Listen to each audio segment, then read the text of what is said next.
Hi folks, today I'm going to try to fix my 700 watt old, this thing's probably from the 80s or 90s smoke machine. This is an old Radio Shack one. It's an all steel frame and it's got good components.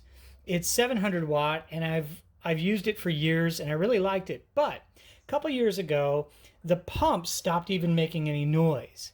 So I'll spare you all the time of me removing screws, but basically there was about 8 screws that took off the steel cover, and then I pulled the pump barb out of the fill tank. Obviously the tank is empty. Then I pulled the pump off from the copper curve that goes to the copper pipe. It's just simply you unscrew this, pop this off, and there you have your pump. So now I will pull this pump off. You can see I already did it, but I'm just putting this all together for you. Unscrew this part, and my problem was that this piece here, the piston, was completely jammed in and did not move. In fact, when I turned this pump on, it wouldn't make any noise. It wouldn't even go brrr. It wasn't that. It wasn't that it was just clogged. It was jammed. And I think what was going on, you can still see some of it on here, but there was, around this piston, there was a bunch of old fluid that had dried and gotten stuck. I did not take very good care of this particular machine. This was stuck inside the pump. Virtually all this pump is just a solenoid. It's a giant magnet. It's an electromagnet, and it pulls this piston in.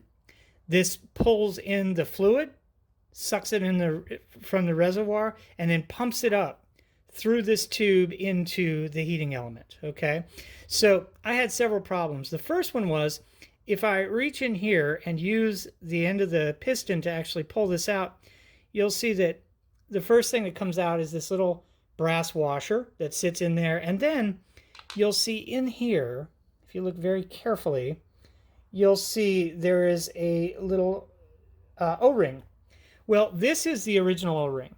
It is clearly broken and old and falling apart. So what I did is I took an old Harbor Freight nitrile O-ring. Nitrile is useful because it doesn't break down nearly as quickly as the rubber ones. I bought this one years ago and it was probably, I don't know, $5. Inside it, they have a 4 by 1 millimeter O-ring. That's this guy.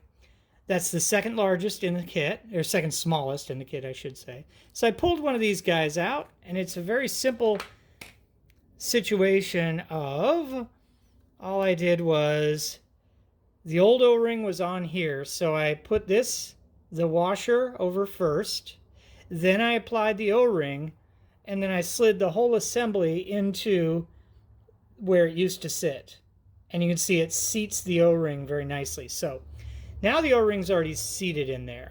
Well, there was another problem.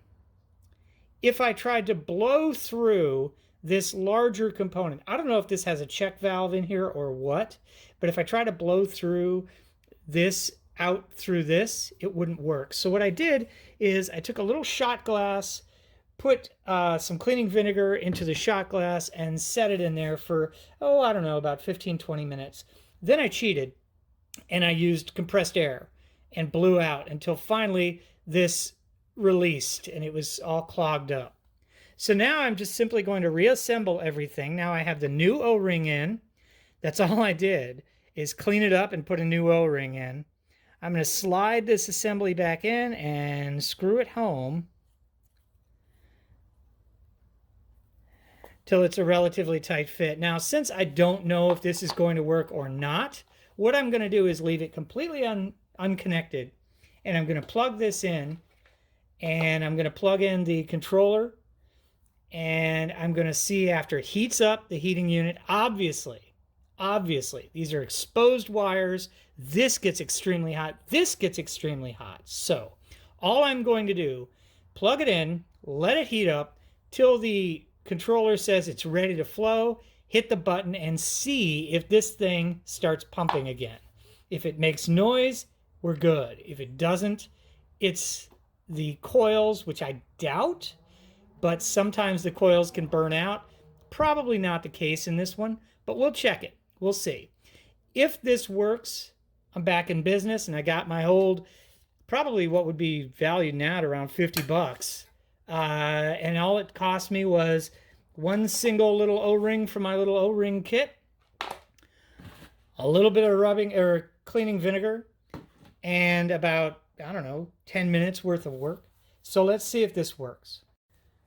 Okay, folks, moment of truth here. You can see that I've got it still all disassembled, which I do not recommend. But you can see it's heated up, the remote is on, and the fog is ready. So what we're looking for is that wonderful sound of the pump actually working. Here we go. Awesome. Now we're going to let it cool down, turn it off, let it cool all the way back down completely.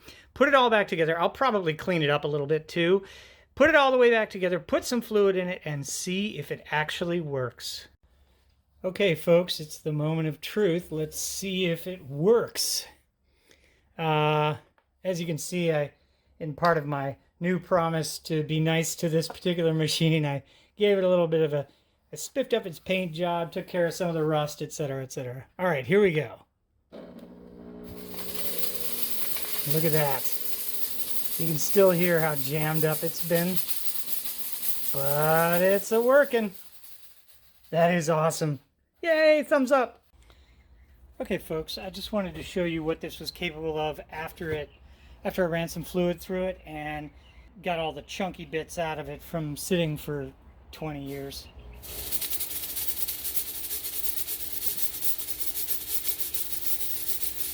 You can see the pump is still priming. There it goes. Now it's fully primed, and you can see it's squirting really well.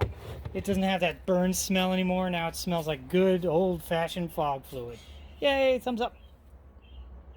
Okay, thanks for joining me, you guys. Remember to like and subscribe if you are interested in this kind of thing.